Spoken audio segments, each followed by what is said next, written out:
include duration of diabetes, the glycemic control, the presence of hypertension, then dyslipidemia, and other minor risk factors. But among them, the duration of diabetes and glycemic control, hypertension, and dyslipidemia play a major role in the occurrence and progression of diabetic retinopathy. Macular edema occurs in nearly 12% of patients with diabetic retinopathy and causes more than around 10,000 new cases of blindness per year. Now, the risk factors for diabetic retinopathy and macular edema remain the same, but the role of inflammation it's supposed to be having more impact on the progression and occurrence of diabetic macular edema, and so also the role of dyslipidemia. Now, coming to the modifiable risk factors, there are numerous benchmark trials that evaluated the relationship between glycemic control and diabetic retinopathy, among which the WESDR, that is a Wisconsin study, at the DCCT, and the UKPDS both threw a light on the primary and the secondary prevention. They said that intensive glycemic control delays the onset of diabetic retinopathy, that is the primary prevention, and also slows the progression of the existing retinopathy, that is a secondary prevention. Now, DCCT was a multi-center trial which compared the looked at the effects of intensive control on the occurrence and progression of retinopathy and macular edema. Now, after 4 years after the period of intensive control, it gave us the data that there was a 58% reduction of the clinically significant macular edema, and also the need for lasers also decreased by about 52%. Now, so coming to the relationship between hyperglycemia and macular edema, elevated baseline HbA1c levels are always associated with increased risk of macular edema. The levels of 8% or more have a greater risk of macular edema with manifesting as increased central foveal thickness. So also the renal function and fluid balance play a major role in worsening retinopathy and macular edema. So overall, intensive therapy is most effective in the earlier stages of retinopathy to prevent the eye-related complications, and to have a level of HbA1c equal to or less than 7% would be ideal. Now, coming to hypertension and macular edema, the UKPDS was a benchmark study which threw light on the relationship between hypertension and macular edema, which showed that with intensive BP control, the risk of moderate visual loss and risk of diabetic retinopathy progression significantly decreased. The Wisconsin study also showed that the higher incidence of macular edema was associated with higher diastolic blood pressure, which was independent of the glycemic control and also the antihypertensive drugs used.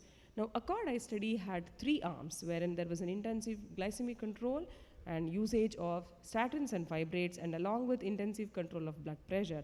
Now, this showed that at 4 years, the intensive control people had a benefit of reduction in the progression of retinopathy. So also people who received simvastatin, that is fibrates and statins. Now, advanced trial also showed that diffuse edema is associated with increased cardiovascular disease, and diabetics with concomitant hypertension have 3 times more likely to develop diffuse macular edema. Now, coming to relationship between lipid profile and macular edema, the field study showed that usage of fenofibrates reduced the frequency for laser treatment by about 31%, and they also have known to reduce the concentrations of all these inflammatory substances. So lipid lowering recommendations are always better given to patients with diabetes and dyslipidemia, irrespective of the retinopathy status. Now, severe macular edema can be associated with pre-proliferative or proliferative retinopathy in pregnant women, and which would spontaneously regress during postpartum. So therefore, if macular edema present in early pregnancy with progressive visual loss, laser or intravitreal steroids should be preferred, and better to avoid anti-VEGF. Now, the role of inflammatory mediators have become increasingly clear in the causation and progression of macular edema. So they have changes, or they bring about changes in the arterial or endothelial dysfunction, which may lead to progression of the disease. And also increased cytokine levels have been seen in retina and vitreous. And regarding the therapy to anti-VEGF, inadequate control of serum creatine levels, cholesterol levels, definitely associated with poorer outcomes in spite of good secondary intervention. So also it's always better to have less than 7% HbA1c values to have a good response to the anti-VEGF when given in patients with macular edema. Now, the other risk factors, especially associated with less than 12 grams of hemoglobin, twofold risk of any retinopathy. So, the interesting fact to know is that there is spontaneous closure of microaneurysms on correction of anemia. Now, coming to drugs and retinopathy, thiazolidinediones delays the onset of proliferation but may cause DME. So, the combination of fibrates and statins are known to decrease the occurrence and progression by about 40%. Throwing light on the glitazones and macular edema. So, the glitazones, which would cause fluid overload, results in two aspects. That is, there may be worsening of DME and also the treatment of lasers. That is, if laser treatment could be ineffective. So, therefore, it's better that we switch over to other modes of management so that and reverting or taking back glitazones would definitely help us in the treatment of diabetic macular edema. Now, some risk factors that associated with retinopathy and also diabetic macular edema, especially with obstructive sleep apnea, sleep disordered breathing, etc. Now, the watchwords is having a strict glycemic control, reduction of blood lipid levels, regulation of the systemic blood pressure, maintaining levels HbA1c under 7%, and good blood pressure control, tackling vitamin D deficiency, correction of anemia, and efficient management of non-healing ulcers. And the conclusion, this is definitely an outstanding example of the application of evidence-based medicine. So, not only aiming at secondary intervention, the primary intervention also plays a more important role in the management. So, hence, multifactorial approach is the key. Thank you so much, sir. Thank you very much, Dr. Soumya, for sticking to time as well. We'll have a brief discussion. You can, Dr. Kar, he is not here. The second speaker is Dr. Ajay Kar. Is he here? Ajay Shankar Kar is not here. All right. So we'll have a very brief discussion. So we have some eminent people here as well. So sir, can you tell us if somebody is coming with diabetic retinopathy with a hemoglobin A1C of 13, how long will you wait before you start treatment of? Madam, you can also please come here. Yeah. Can you give a mic, please? There is a mic, sir, here. Stand mic is there.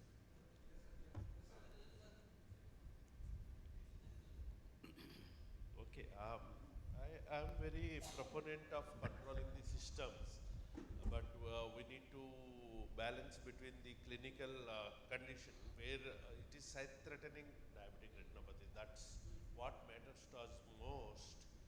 So I do simultaneous. Okay. Means I explain him all the derangements that are there, and at the same time, whatever is the treatment like diabetic macular edema, probably we can by injection, we can buy some 3 to 4 months, and within that period he should control all the systems so yes, that repeat injections and all can be avoided to a large extent. yes, sir.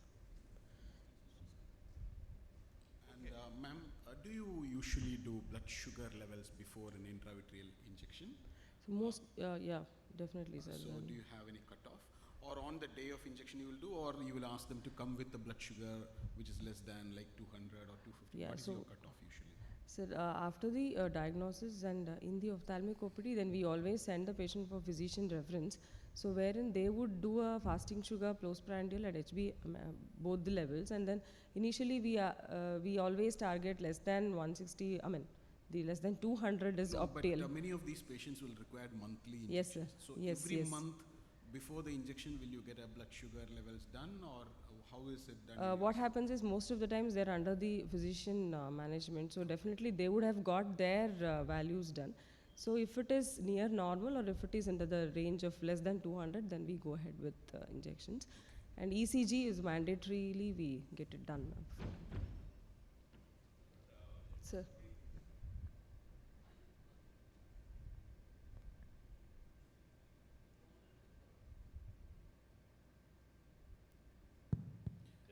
Monthly injection, it's very difficult for us to have a tight control. Yes, sir. I will be little bit liberal yes, when, in terms of injections. Yes, sir. When it comes to surgery, definitely I will be yes, very strict, because yes, a person who is going for surgery not bothered about good control, he is very Yes. unlikely that he will control after the surgery. So Yes. I always postpone the surgery Yes.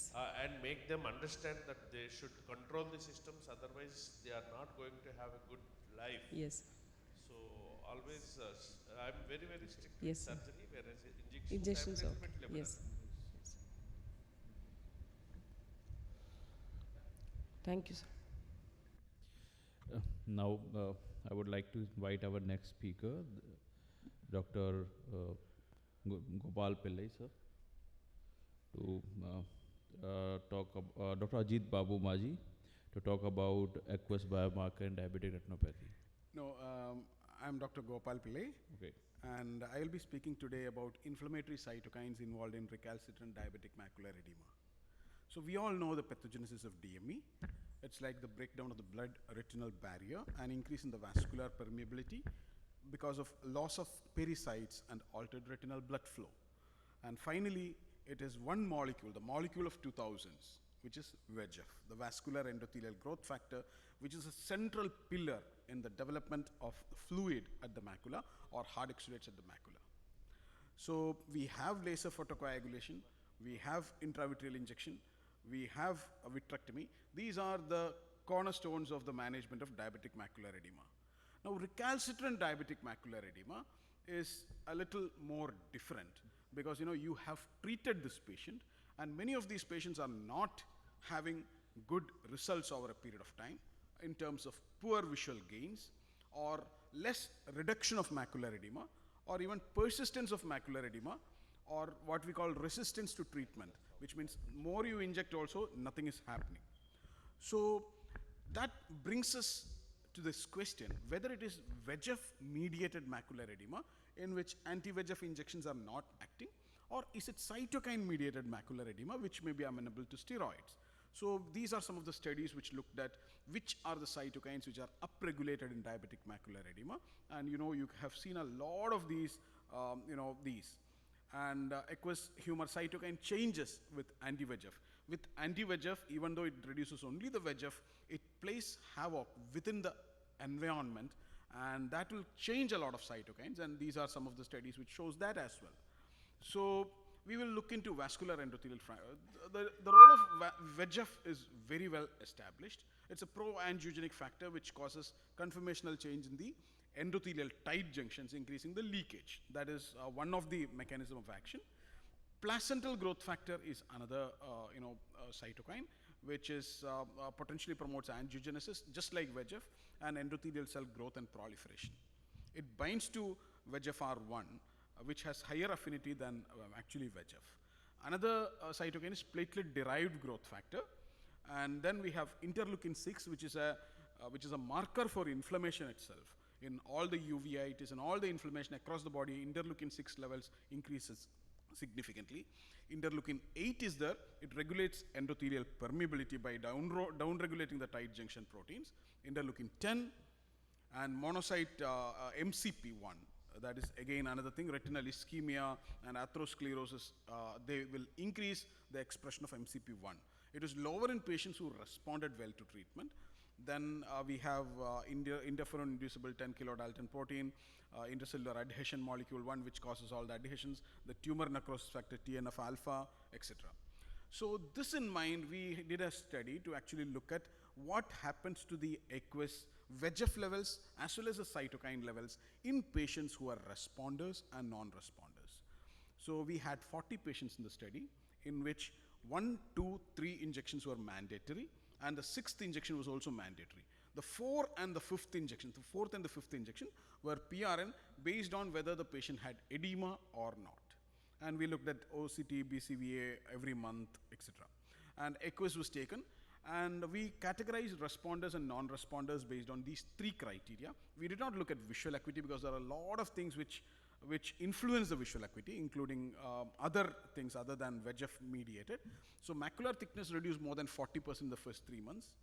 Our macular thickness is completely normalized in the first 3 months, which did not warrant a 4th or the 5th injection. If only these 4 injections were given in the total 6 months, so the 4th and the 5th month PRN dosage need not be given to those patients.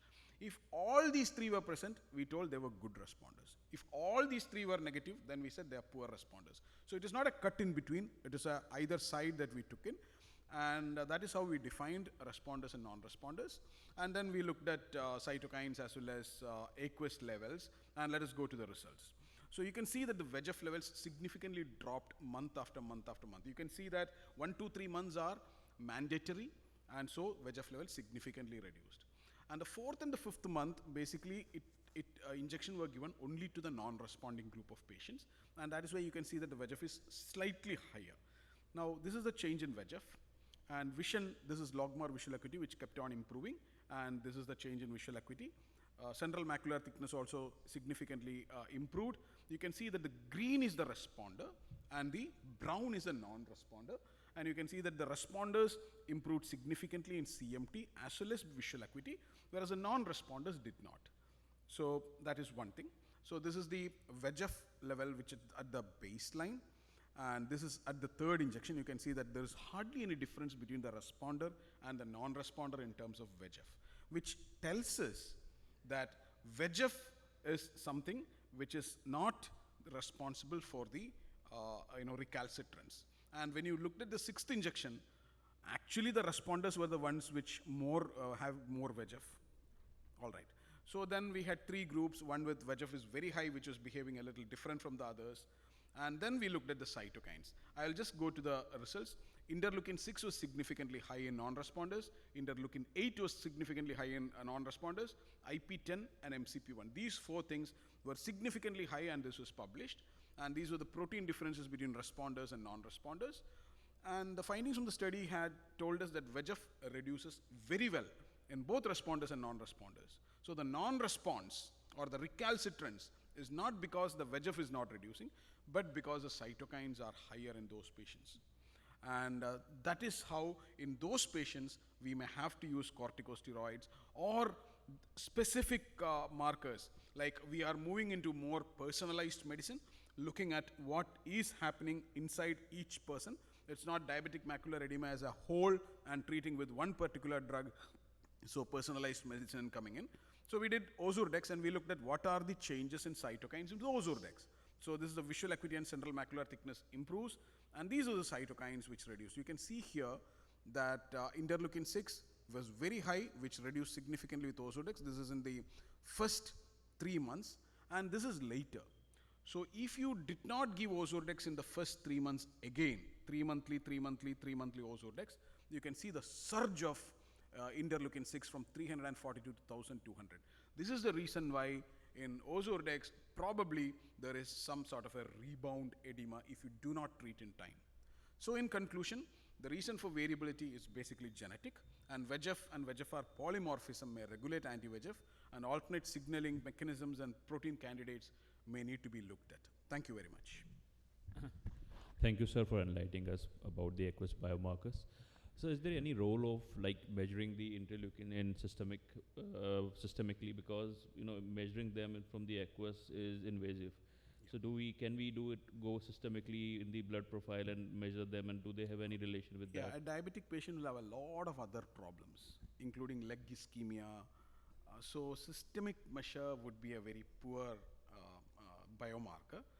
But what we have also done, which I have not presented, is to try to correlate this invasive aqueous. See, invasive in the sense when you are giving an injection, at that point of time I may do paracentesis and take a 50 microliter of, so it's like a part of the intravitreal injection procedure itself. Other than that, we have never done the aqueous sampling. But what I have tried to correlate is to correlate the aqueous VEGF and cytokine levels with OCT biomarkers. And there are a lot of correlations with that. And so if you see this biomarker, we will think that, okay, this cytokine is rising. So that is something which I did not present today, but that is something which is there. So if there are OCT biomarkers suggestive of recalcitrant DME, yeah. Do you? So the type of edema, cystoid macular edema, is suggestive of inflammation.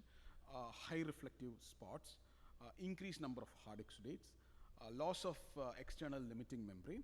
These are all drill. So these are all some of the markers for heightened inflammation. If I'm just saying that if they are present and you can see that on the OCT, What is the way ahead? Do we still get the aqueous markers done? So, aqueous biomarkers also is expensive, and so we do not regularly get it done in all patients. We have not reached a stage where we should do aqueous biomarkers in all patients.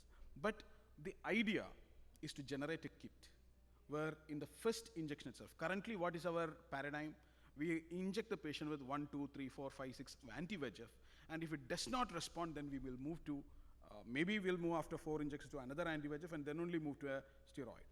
But in the first injection itself, if you can take a drop of aqueous and put into a test, a kit, a bedside or a point of care testing kit, and we know whether cytokines are high or VEGF is high, you can take the decision of what drug you want to inject at the first injection itself.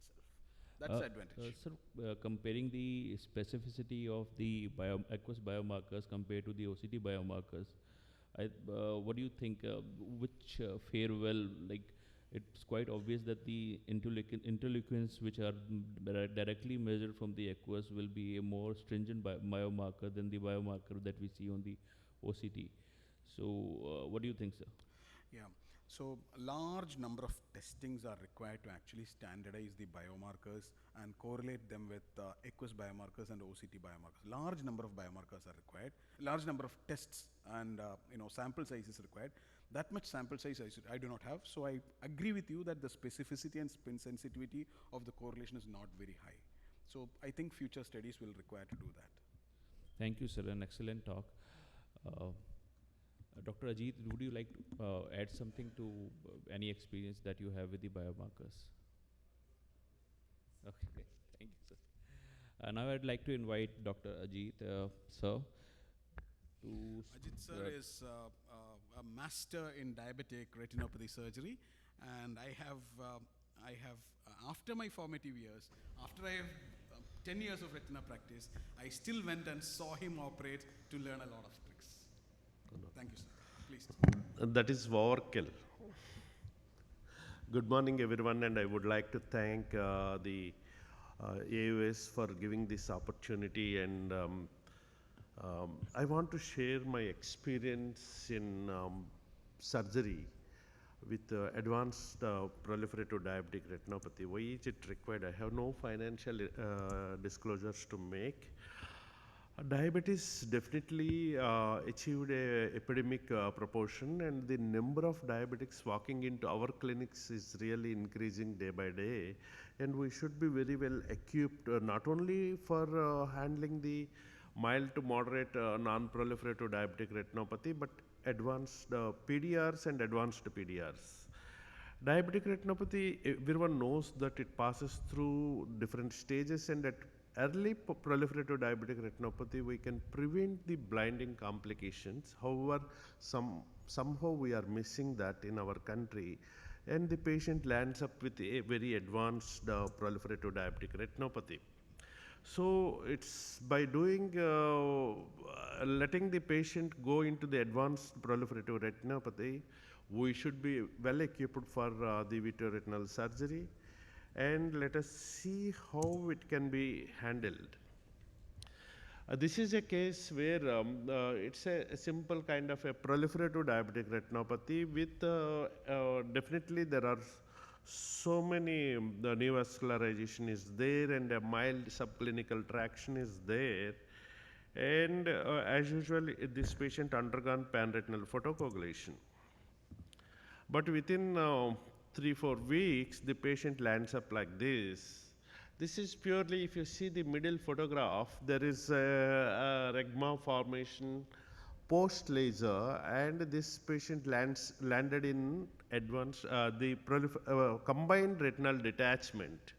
So this can be a common occurrence post laser. So one need to be prepared that in case of eventuality, you should be able to handle. So we have done the vitrectomy, and this is the outcome. The vision, though it is 20/25, she recovered to 20/80, and then little bit of cataract later on it was handled. We see the proliferative diabetic retinopathy with lot of traction.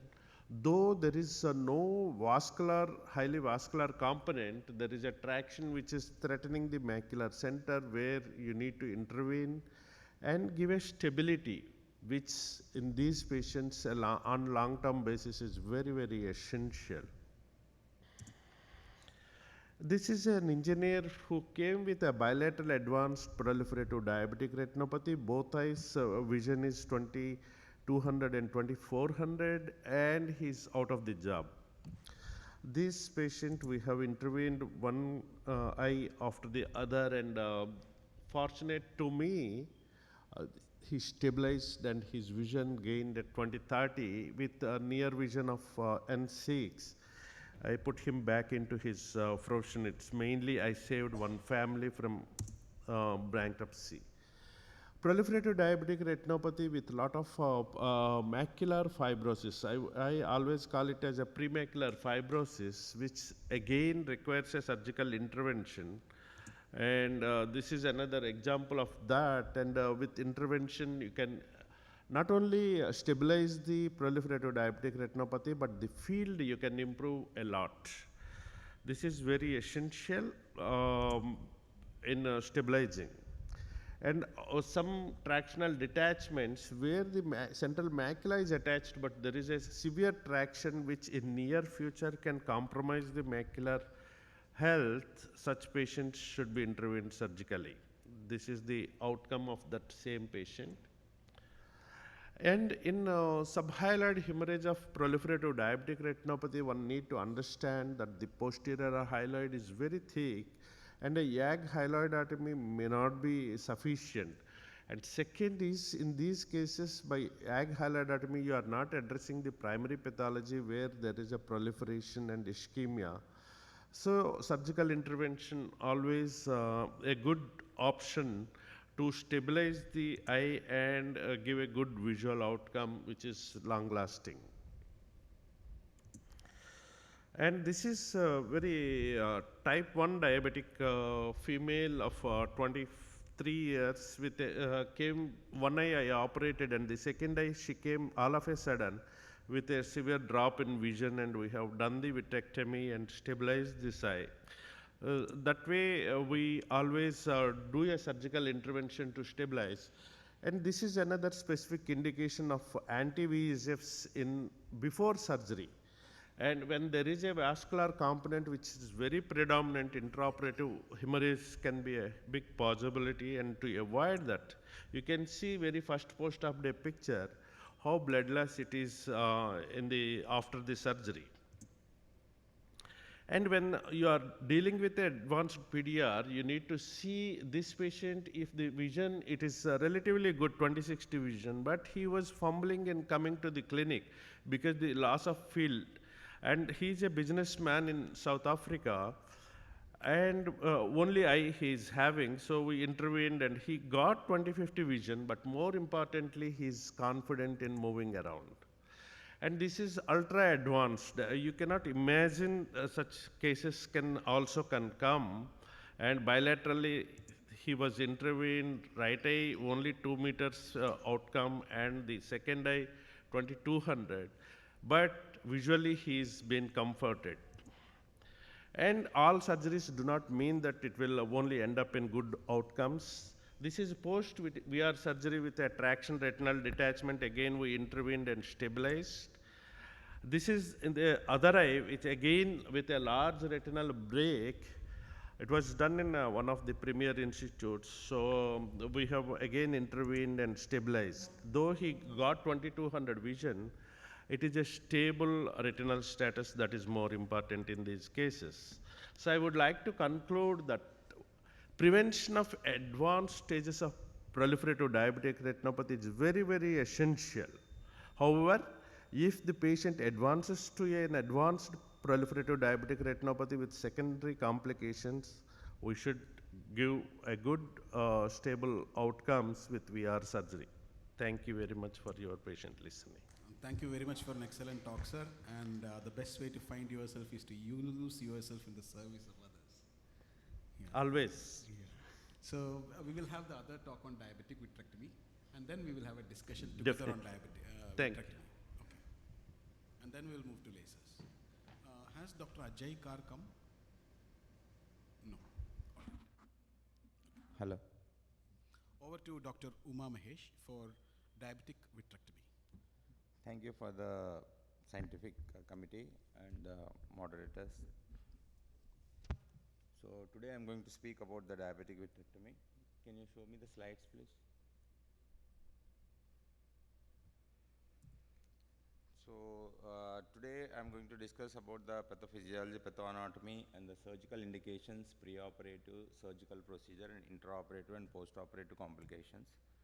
So coming to the pathophysiology and pathoanatomy, the most important factor is the retinal ischemia, so which will cause the angiogenic growth factors to release, like like vascular endothelial growth factor, insulin-like growth factor, and fibroblast growth factor. This will stimulate the neovascularization bursts at the vascular epicenters. So this vascular tissue proliferates between the retina and vitreous and forms adhesions. So these vessels proliferate in size extent with the development of the fibrous component, and this fibrovascular complex contracts traction on the retina. So this results in the vitreous hemorrhage, stimulates the fibrosis. This in turn creates another cycle, vitreous contraction and tractional retinal detachment. The significant traction force on the neovascularization at the vitreoretinal junction results in the retinal break and causes a combined retinal detachment. The break is located near the fibrovascular epicenters. The presence of subretinal blood indicates an occult break near it. So there are two types of vitreoretinal adhesions via the vascular epicenters. One is the focal. So it is almost 86% in the eyes. We see a point-like attachment. It can be either a single or the multiple, where we can see this is the single focal. And the broad, it is two types, not associated with the folding of the underlying retina, and it is associated with the folding of the underlying retina. So coming to the surgical indications, we have a non-clearing vitreous hemorrhage, TRD involving the macula or macular threatening TRD or macular distortion, combined retinal detachment. So the shape will be convex, bullous, mobile, and sudden visual loss can appear, and the vitreopapillary traction, the severe fibrovascular proliferation, most commonly we see in young patients, and the severe vitreous hemorrhage with rubeosis and Gaussian glaucoma, diabetic macular edema, which is caused by the taut posterior hyaloid traction over the foveal area, and the dense premacular hemorrhage. Preoperative evaluation, we know that patient will be having so many concomitant illness, so we have to take care of hypertension, cardiovascular risk factors, peripheral vascular diseases, and most importantly, the renal parameters. So most of the patients will be on renal dialysis, so scheduling for the surgery will be a little tricky.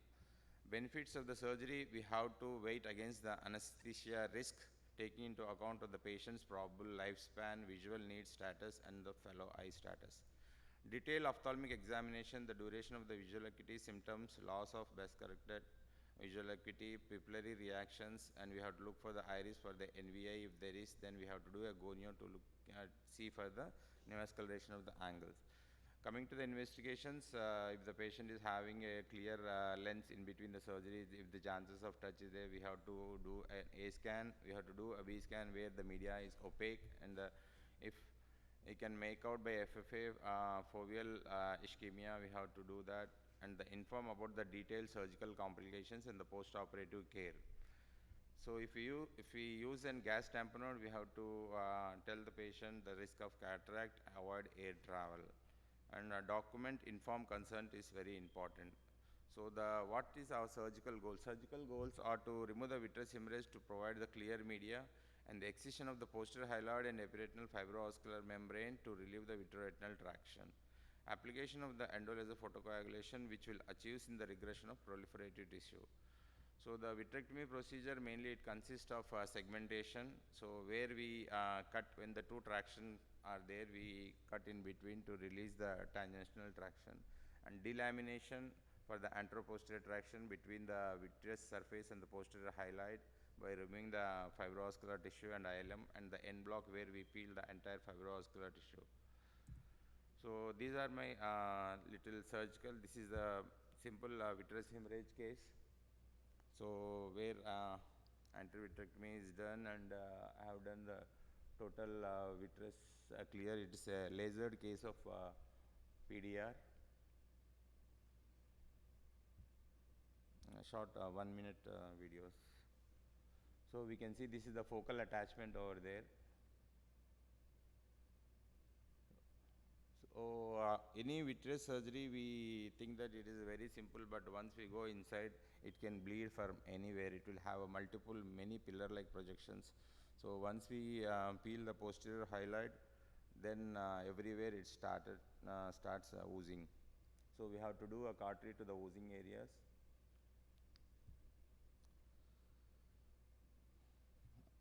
There fibrovascular tissue was adherent to over the disc, and we have to be very careful because over the disc chances of oozing is very heavy, and remove the remnant posterior hyaloid.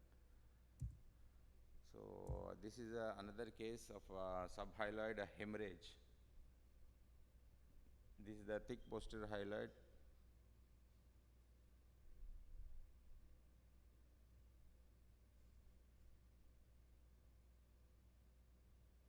So once I removed the posterior hyaloid, the subhyaloid hemorrhage started oozing out.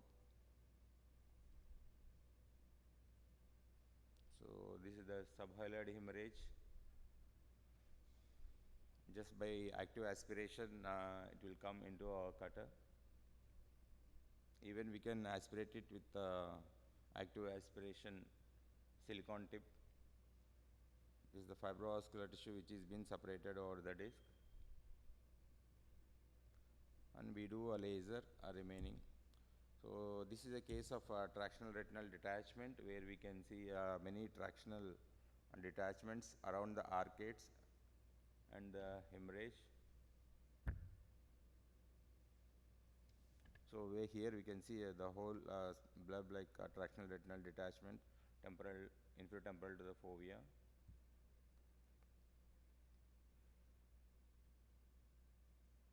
So this is a case of advanced tractional retinal detachment. So we do the segmentation. So in between these two traction forces, we cut it, we do a segment. So by doing segmentation, the traction over the retina will be less, and the chances of iatrogenic breaks also will be minimal. And this is the vitropapillar traction. Here there is a traction over the disc.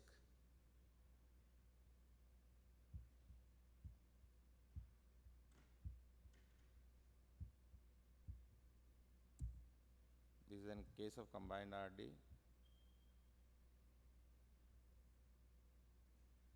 There is a vitreous hemorrhage trace. There is a fibrovascular proliferation. Here we can see a break.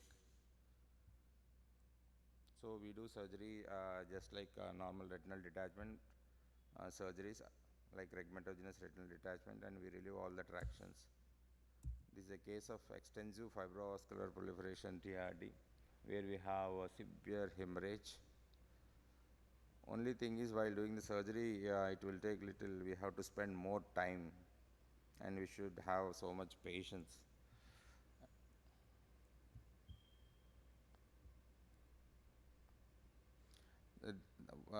This video I want to highlight because the blood here, it is just like a bean, so very thick and viscous, just like a seed. Removing that will be very difficult, and the chances of iatrogenic breaks are more. So I took a lot of time to remove this.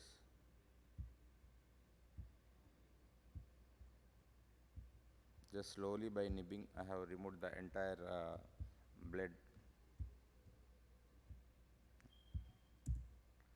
So intraoperative complications like corneal edema because of more surgical time, raised IOP, pupillary constriction can occur because of hypotony, lens opacities can develop, and blood over retina is removed immediately because again it will form a small sheath like thing. While removing, again chances of iatrogenic breaks can occur and intraocular hemorrhage can occur. Postoperative complications like corneal epithelial defect, if we scrape and the corneal edema is there, the lens opacification can occur, elevated IOP because of the buccal or gas, the vitreous hemorrhage we can see postoperative. Coming to the surgery summary, vitreoretinal adhesions via vascular epicenters is the basic pathophysiology. Conservative treatment of vitreous hemorrhage in diabetic retinopathy is restriction of the activity and head and elevation of the patient bed. Proper selection of the patient is important. Preoperative anti-VEGFs are given 3 to 5 days before the vitrectomy procedure. Do endodiathermy through all the bleeders, and diabetic vitrectomy requires cool mind and more patience. Thank you. Thank you very much. So we'll open up some discussion. Dr. Ajay Kar is here? No. Okay. Then, okay. So we will have some discussion. Lakshmaya sir and Dr. Rajalingam is here? No. So Lakshmaya sir can start ready. Sir, we will have some discussion. So first of all, in vitreous hemorrhage, how long do you usually wait in a case of a vitreous hemorrhage before taking up the patient for? As per the literature and the previous studies, before the invention of 23 and 25 gauge, 3 months we used to wait, but nowadays I don't wait more than a month. Okay. Sir, what about you? Simraj, yeah, at least I will give first 1 month trial. 1 month. There is no harm in waiting for even longer also if it is clearing, because we have seen in 2 months time certain times the patient can improve very well, more than what we expect. Actually, I avoided several surgeries by waiting the first 1 month follow-up. I will see how much blood is clearing. Depending upon the clearance, I may wait further. So certain times I have avoided surgeries in these patients. Otherwise, we would have done and created some complications. We are not great surgeons that much. By looking at the vitreous hemorrhage itself, we can make out most of the time whether it is going to resolve or not, and also depends upon the if the patient is one-eyed or if the patient wants to attend his duties early. It depends upon the patient. So if it is one-eyed, generally you may want to operate a little early so that his Patient will have a better. Okay. Any difference in unlasered eyes versus lasered eyes? You want to go inside faster in unlasered eyes as opposed to lasered eyes? Or you would like to wait in lasered eyes? Both conditions we need to wait first. I never go that this is urgent. Certain times I do better even in one-eyed eyes also. Give 15 days time for the vitreous hemorrhage to behave. How it will behave. I have never assessed vitreous hemorrhage that this will clear, this will not clear, unless there is a clots of blood which are there and it is turning white. As long as red and it is distributed, it's very hard for us to assess. Nature is much stronger than us. So I always give the nature to heal. That I give depending upon the urgency, whether 15 days, 1 month, then I reassess. And several cases, believe me, I have saved them from surgery and done the good laser and stabilized. Any role for non-surgical measures like even an anti-VEGF injection, or now that protocol has come out in PDR, people inject. So if there is a bleed, there is an injection so that there is no rebleed. Or for YAG hyaloidotomy or anything like that in these cases before a full-blown vitrectomy? Yes, sir. Definitely, there is a role for this YAG hyaloidotomy where we have an subhyaloid hemorrhage. So as we see in other cases where we have subhyaloid hemorrhage, we do posterior hyaloidotomy and the blood clears off and the patient will have a better vision. After that, we can do a laser procedure thoroughly to cover the entire ischemic retina. So definitely the laser, and in cases of vitreous hemorrhage, during our fellowship, what we try to do is to do whatever the extent of the peripheral retina is seen, we do a laser thoroughly to that. We wait, and then unless it is not clearing, then we take a call for the surgery. Injections I would object, because injections comforts the patient and he thought he had this treatment, and usually they neglect and the disease process worsens. Second is when the hemorrhage is there, you don't know how much is the pathology that is there inside. So by injecting, certain times you may worsen the traction and the vascular proliferation. There will be a rebound, exaggerated vascular response that can come after post anti-VEGF injections in these cases. And unless you know how much is the fibrovascular proliferation, certain times you are doing more damage than benefit to the patient. Regarding the ag hyaloidotomy, yes, if the hyaloid is very thin, probably you can try that. But majority of the diabetics, they have a very thick hyaloid, and it's very, very tough to create a ag hyaloidotomy in these patients. Youngsters, it is different scene altogether. Who is a Valsalva is non-diabetic can sub-highlight.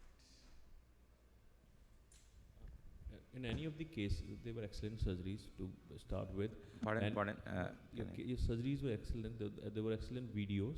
Yeah. Is there any cases that you plan ahead with chandelier assisted by manual surgery when you are doing a diabetic TRD cases?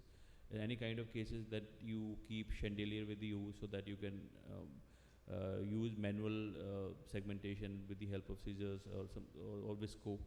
Any cases that you would like to So suggest about? till today in my practice, I didn't do a bimanual vitrectomy. Only once, I think, once I have did it. So chandelier very rarely I use because of this 25 cutters where we can approach very close to the retina, to the surface. So we can remove the entire thing.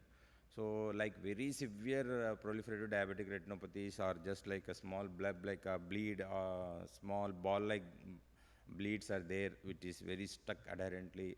So in those cases, definitely a bimanual vitrectomy is very important. So otherwise, I don't use bimanual very much. Only with the single cutter and light pipe, I clear everything. Not even scissors I use. One more thing in bleed. How often do we use silicone oil in patients with vitreous hemorrhage? And what is the incidence of rebleed? How can we prevent rebleed? Rapid answers. Lakshmaya sir, you are also welcome.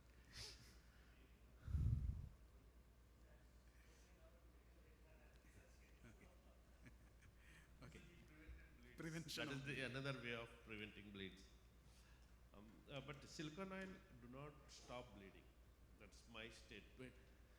Take it hard or softer, that is your wish. Bleeds usually comes when there is a stalk, mainly the epicenter, where you have not dissected and cleared it completely. There will be a partial traction will be there, and the auto-regulation mechanism of retinal arteries are not allowed to act. That's why the bleed can become continuous. Second, in the post-operative period, if you are leaving more stalks and they are not adequately cauterized, probably that is can be another reason for rebleeds. It is now the vascular proliferation in the residual peripheral vitreous, uncut vitreous. That happens very less now because we are aware of that complication, and we on the table. I spend more time. Yesterday, Lalit was saying the same thing. I spend more time in the laser compared to the surgery. Certain times it will take half an hour, but I do a thorough laser so that we can prevent the complication. That brings to a difficult situation, sir. Like there are formed membranes in traction retinal detachment, but lot of areas, especially in a secondary rhegmatogenous retinal detachment, where the vitreous is like normal vitreous, which is completely adherent, and adherence of vitreous in diabetes is more. It is easier to lift up, like we are seeing in those videos. It is easy to lift up the membrane, formed membranes. But how do we separate, in a case of retinal detachment, the very adherent normal vitreous? It's very, very tough actually. Certain times we create more breaks in separating this vitreous, which is transparent and very adherent, compared to formed membranes where you can easily dissect.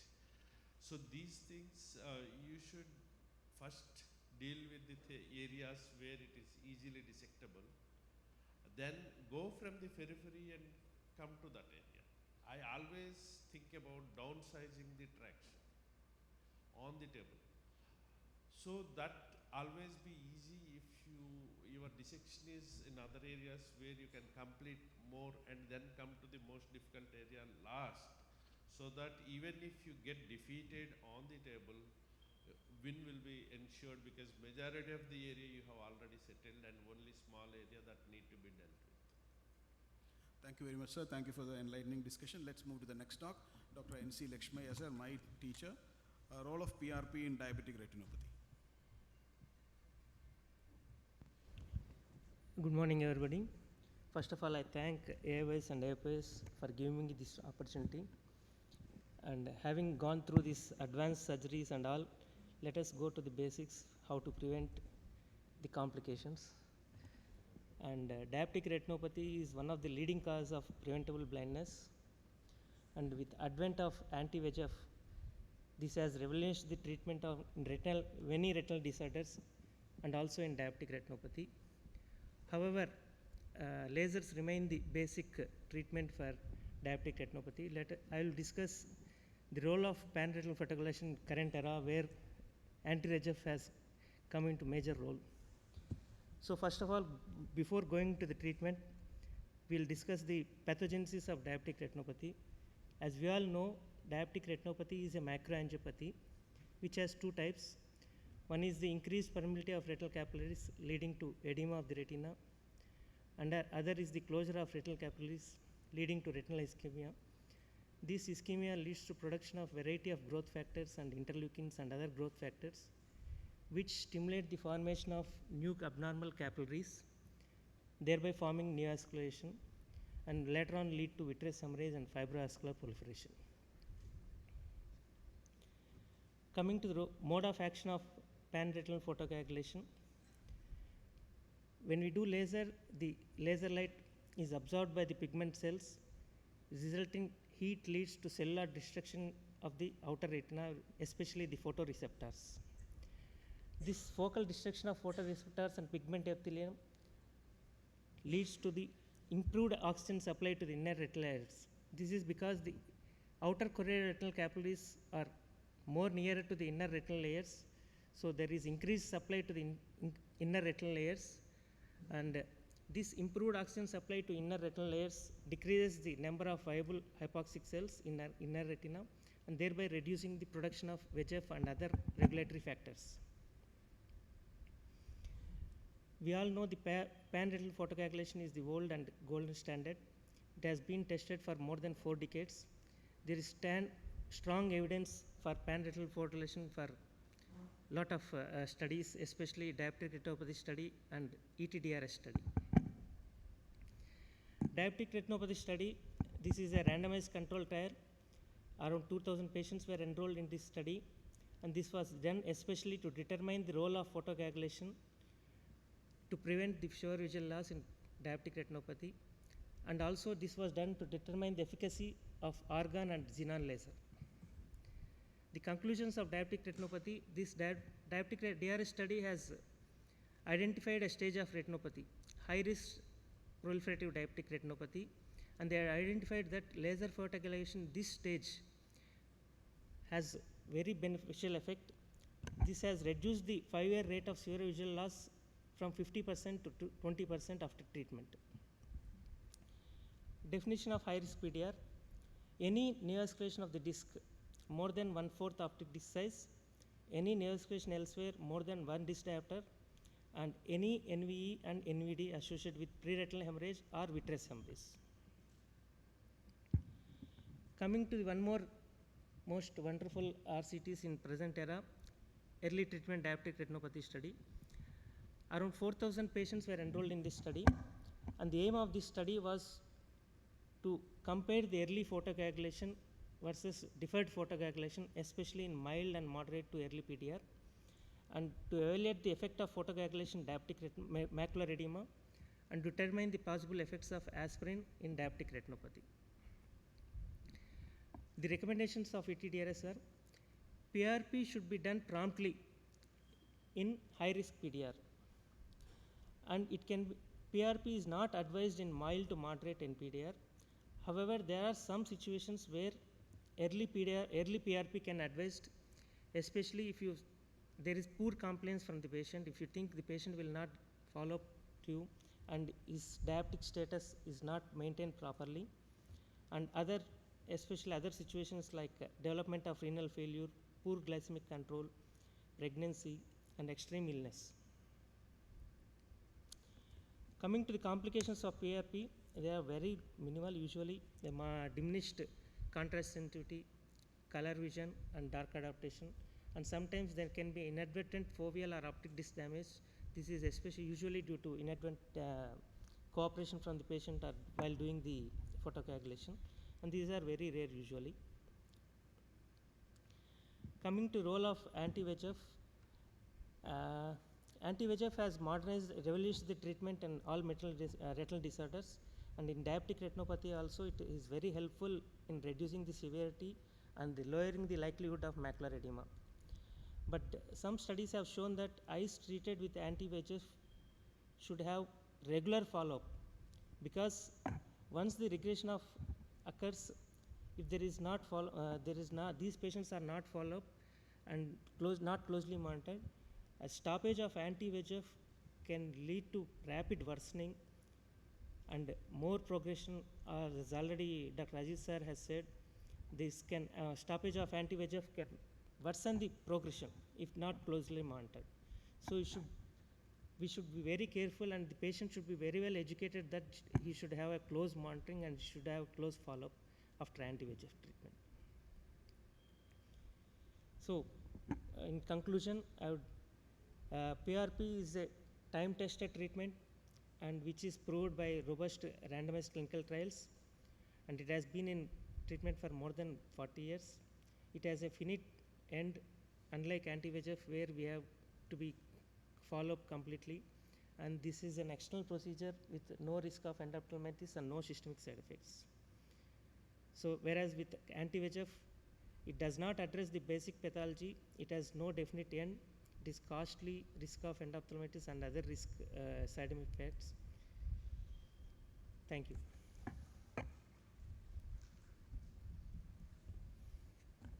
Thank you, sir. So we will have some discussion. Laser is a very, very commonly done procedure. Any question from the house, first of all? Do we have Dr. Ajay Kar or Dr. Rajalingam? Dr. Reena? Okay. So we have ample time for discussion regarding lasers. So Ankur, if you want to start. So, with the availability of wide field angiography, and if you do a wide field angiography and if you find that there are certain areas in the peripheral retina which are ischemic or having non-perfusion, so how do you go ahead with that? Do you still go ahead with if there is an NVD and there is an HRC, do you target only those ischemic areas or you do a complete PRP? Actually, first we should focus on the ischemic areas and we should follow, and then if there is again this NVSD is persisting, then we can go ahead for further scatter fill inhalation. Thank you, sir. And sir. Because if you say NVD and peripheral small area of ischemia, they do not gel each other. NVD, we know all of us that the ischemia is more geographic. So you need to go for a full blast rather than this thing, and tight or loose PRP that you can decide. Yeah. But he showed one picture where the center there was a lot of sparing is there. That way the visual field effects of PRP can be reduced to a large extent. So whenever there is ischemia that is not so extensive, probably you need try to save the center. So commonly what laser we use would be the double frequency YAG laser, but there are a lot of other lasers in the market, including fancy lasers, tunable lasers, red laser, all those things. So Lakshmi sir, can you tell us, or even diode laser. So can you tell us which would be, for a person to buy a laser, which would be the laser to buy? Because you also require ROP. That is again another major area where you require a laser. So which laser you have to buy? I think I would pass on to Dr. Ajit sir because I'm mostly. I think it depends, but now everyone is tuned to 532 double frequency because very solid state laser, that is the advantage, and a lot of portability is another advantage. And diode, for at least the adults, we have done a lot of diode lasers, and it is a little bit more painful. Yeah. Even a person who is little bit sensitive to yak double frequency also, they will be, they feel pain, but diode is much more painful.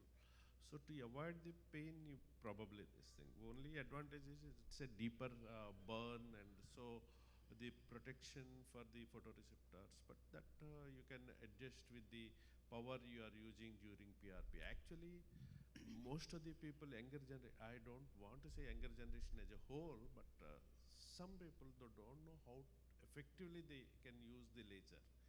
They need to play with the power, spot size, and all. That interplay is very, very essential to get your effects. Yeah. So in that note, I would like to say that if the magnification factor of the lens should be always taken into consideration. The slit lamp sitting, if it is at 200 and your magnification factor is 2, then you'll be delivering a 400, 450 Yes. at the retina. And so with the peripheral runoff, it will become a 500 micron burn. So if you are putting 500 here in the slit lamp, then it will be 1,000 micron, 1 millimeter burn, which will be coming onto the retina. So that's something that we need to think about. One thing, and second, the spread of the laser burn. If you are doing laser burn today, it may be 4 or 5 times by the 5 years or 10 years follow-up. Means we have done even 20, 25 years of follow-up of the lasers. There is lot of spread will be there. So previously we used to venture very close to the macular center. Those things we should not do with laser anymore. If that much laser is required, it's better to go for anti-VEGFs in these cases, so that we can save the field for the patient. Yeah, the next thing that we have is, sir, please. Sir, here the pathophysiology of diabetic retinopathy is because of hypoxia and not anoxia. And if you have large capillary dropout areas, that means there is no blood supply in that particular area. Do really that area is responsible for the NVD? It is not that area which is responsible, but there will be an umbra penumbra effect, wherein in that central zone which you are talking about, there is significant capillary dropout, and just peripheral to that, there would be an area of hypoxia, and then there will be the normal retina. And the normal retina would be making the neovascular fronts in response to the hypoxic area. No, usually the fronts develop between the junction of ischemia and non-ischemic areas. So that's why I said when Ankur told NVD with peripheral this thing, that situation do not arise in the clinic, because a small area of ischemia and rest healthy, then the NVE will develop, not NVD. If there are multiple areas of ischemia, then the risk of NVD can happen. That's the main pathology, and see, targeted photocoagulation is for only those areas which are very specifically 1 or 2 quadrants are affected and rest are very healthy. Then you can save the field. Yeah. The next thing that we will like to ask is, there are multiple lasers which are pattern lasers, where you can do the entire laser in one day. So do you think doing the entire laser of one eye in one day will have more fibrosis and more PVD induction and more complications than a laser which is distributed over 4 to 6 weeks? Usually this PRP is advised in 3 sittings because this laser can aggravate macular edema. So myself, I have not used pattern laser, so I don't have no idea about this same sitting pattern laser. I am using still diode lasers, 3 sittings. Okay. No, let them also to speak. Yeah, pattern lasers. So what I was trying to ask in that question was that I agree that when there would be an NVD, of course, to NVD to happen, you have to a lot of VEGF, and a lot of VEGF is going to come from a larger CNP area. My question was, just if you have small NVD and you have a certain part in the peripheral retina which is still having vascularity, will it touch that area or not? I think I got myself wrong. Yeah, probably there if you did, but we will come back to the pattern laser that you need to explain to us. Okay, here if there is a slight NVD which is persisting and a small area which cannot explain this activity, there can be another reason. Like the posterior hyaloid is partially separated and the hyaloid can form a scaffold. In spite of all the lasers, these scaffold will not get relieved. And these vessels will be active and they will be becomes a reason for recurrent vitreous hemorrhage. So these cases vitrectomy is required, not the additional laser in those cases. And pattern laser. Pillai. Okay, so now there is a patient with 6/6 vision with an NVD and multiple NVEs. Now, whenever we are going to laser a patient, there is going to be a PVD induction, and it may take some time for the neovascular process to become fibrovascular so that bleed does not occur. So in this case, would you consider giving an anti-VEGF first to reduce the vascularity and then continue with the laser? Or do you want to jump into laser?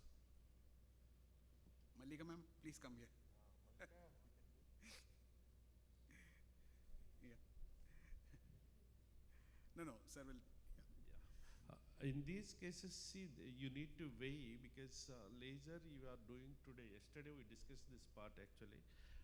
If you are doing laser today, the effect will not come immediately from today onwards. It will be like 6 weeks or 2 months. So you need to weigh how much is the clinical risk to have a bleed in this patient. So that is why I said That's good where vision. you need to give the anti-VEGFs first so that it will protect for some time Yeah. before the laser comes. But since you have given anti-VEGFs, I will not do the laser, that is not a good option at all. So the question, ma'am, was that in good vision patients with large fronts, would you consider, without a lot of traction, would you give an anti-VEGF first, followed by laser? Or you would go for laser first?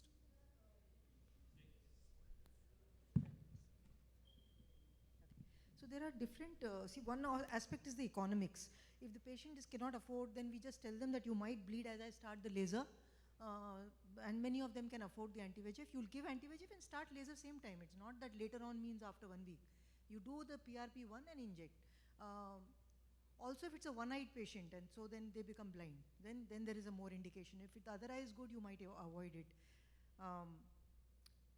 I think that's all. I mean, if you discuss with the patient how important is it for not to have a vitreous hemorrhage for 3 months. If he's working person, he may say, no, don't take the risk, give it. If he's a farmer or something, other eye is good, he may not ask. So these are various things. Yeah. Now, the last, before we wind up, what is the role of macular laser now? Because in center involving macular edema, we will go for intravitreal injections itself. And in center non-involving diabetic macular edema, generally the visual vision of that patient is about 6/6. So in the new protocol, we actually, with very good vision between 6/6 to 6/9, what people say is to observe probably with good systemic control. So what is the role of macular laser now? Lakshmi sir. Especially earlier we are using to do fluorescein angiography. So nowadays the main crux I think it is non-usage of fluorescein angiography. So if you are finding leakage, I think macular laser is a definite treatment where anti-VEGF is not a definitive treatment. You have to, it can again, so if there is, I think in my opinion, if there is acute edema, you can go for anti-VEGF, but still you have to give macular laser. This will be a definite treatment.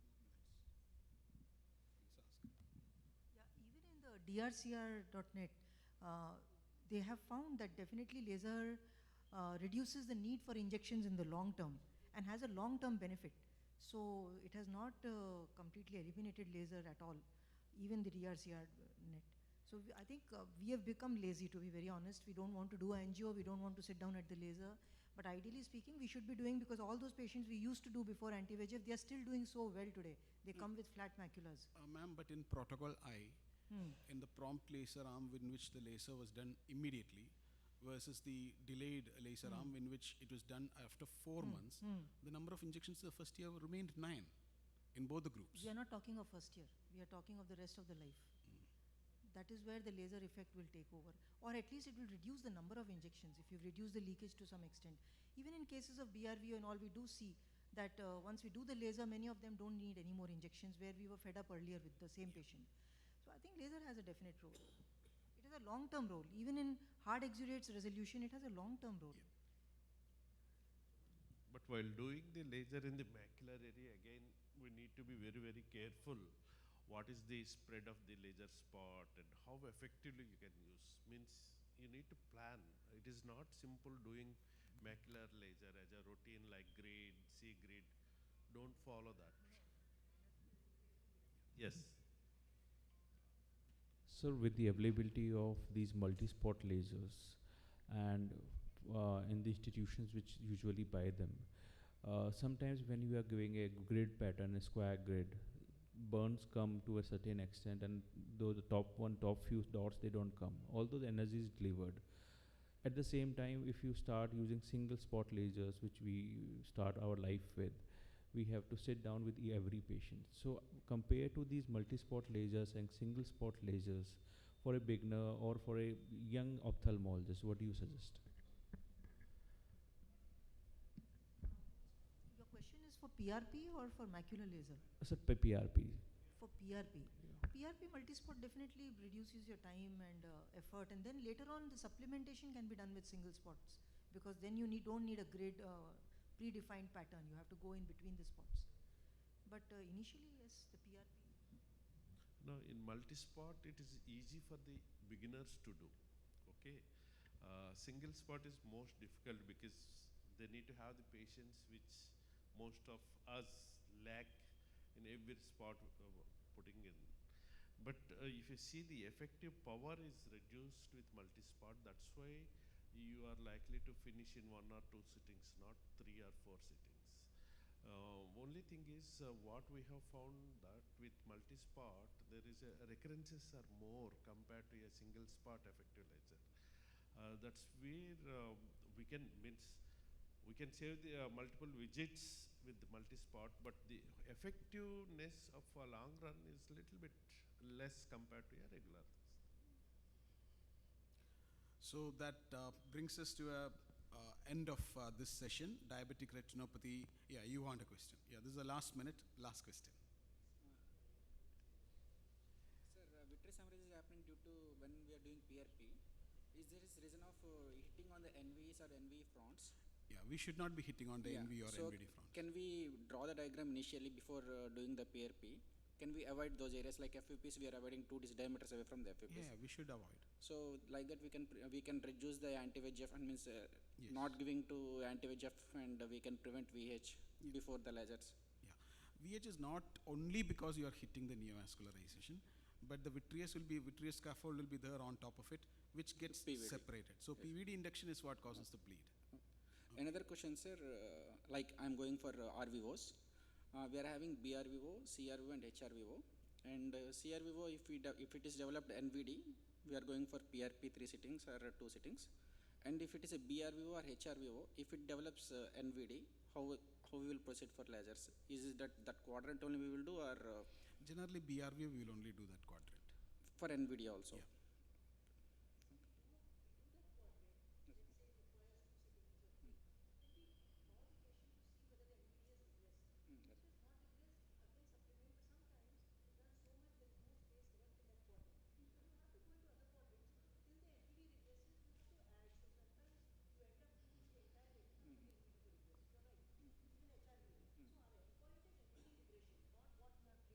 But of course, the quadrant affected should be maximally treated. There should be almost no space left. Only then you extend into the other areas. So to see regression of NVD, we have to wait for at least 2 months. Of course, 2, 3, 6 months, whatever it takes. But you have to follow up the patient till the NVD has regressed. And if the quadrant concerned is completely lasered, no space left, then you have to move into the other quadrants. And I have one more question, sir. We Sir, will discuss over tea. Sir, Because our session is over, we will discuss outside. Thank you very much. Thank you all the faculty, all the speakers. Thank you very much.